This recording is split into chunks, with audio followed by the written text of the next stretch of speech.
In 2007, government banned the importation, production, sale and use of polythene bags of less than 30 microns following a heated campaign by environmentalists. Even as laxity on the ban showed up in the subsequent years, another campaign was successfully mounted in 2015. Communities, the people, had adopted new ways of carrying their merchandise back home.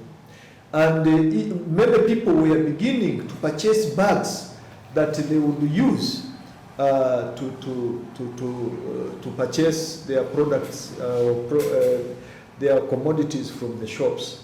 However, 8 years later, Uganda seems to be suffering from another relapse in the fight.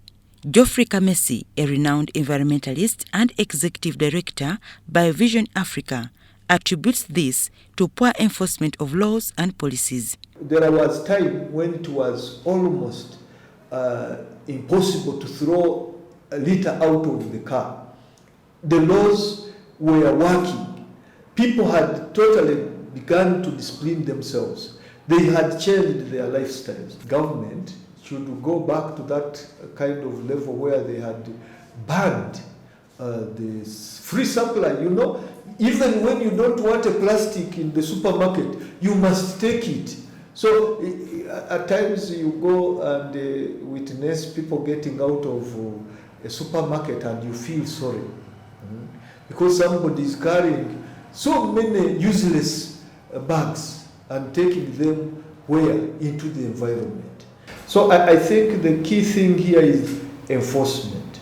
Available statistics show that, apart from the drainage menace that accrues from the poor disposal of these plastics, the chemicals used in their production greatly contribute to a number of health-threatening diseases like cancer. But many of them are not really regulated in a way, because our statistics indicate that it's only 4% of the total chemicals that are used in the manufacture of plastics that are regulated. Now, 4%, which is about 128 chemicals out of the 3,200 chemicals. So that means the rest of the chemicals, they just go and they are used and no regulations are put in place. And to us, that is a health risk to the community. Plastics are not stable. They change when subjected to high temperatures. So in the process, we use plastics for cooking, plastics for others. So long as they are subjected to high temperatures, they are heated. Of course, they change the forms. They enter into your food. When we are using plastic for cooking, they can, it's what we call even microplastics, which break down and get into water. You can drink them in the water, you can take them in your tea, they can enter your food. Hot, heated, the cavera melts there, inside, integrates. So you eat it, the body accumulates the amount of the cavera stuff, the hydrocarbons, that stuff, it accumulates in the body. That should be prohibited. The commonest method of plastic waste disposal in Uganda is open burning, which releases dangerous fumes into the atmosphere. You get waste, put it somewhere and touch it with fire as a form of disposal. That's very dangerous because the fumes you are releasing will increase global warming and climate change related impacts, which we all know, but also you are poisoning your neighbors, and above all, it's a criminal offense to burn waste in the open. Important to note is the fact that Uganda does not process plastic raw materials but depends on the importation of the already made resins from countries like India, United Arab Emirates and Saudi Arabia. When you are producing a plastic, you indicate to the consumer that it contains chemical A, B, C, D, and probably give me conditions under which I can use these plastics. Because some of them, we don't have those kind of guidelines. We use them even where we should have not used them. We are happy to inform you that we now have the regulations in place, though they've not been signed.